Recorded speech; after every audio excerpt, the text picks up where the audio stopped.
ஆன்மீக அன்பர்கள் அனைவருக்கும் வணக்கம். இன்றைய பதிவு திருவாசகம். மனித பிறவி எடுத்த ஒவ்வொருவரும் வாழ்க்கையில் கடைத்தேறுவதற்கு படிக்க வேண்டிய வாசகம் திருவாசகம்.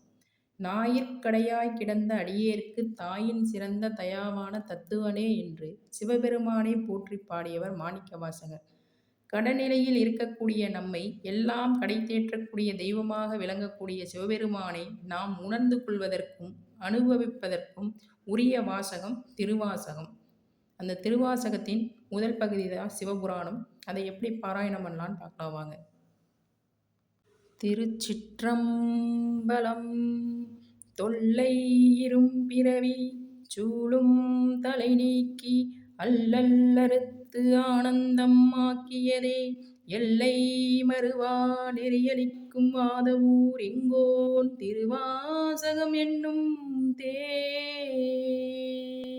நமச்சிவாய வாழ்க, நாதந்தாள் வாழ்க, இமை பொழுதும் என் நெஞ்சில் நீங்காதாண்டாள் வாழ்க, கோகலில் ஆண்ட குருமனிதன் தாழ் வாழ்க, ஆகமம் ஆகி நின்று அன்னிப்பான்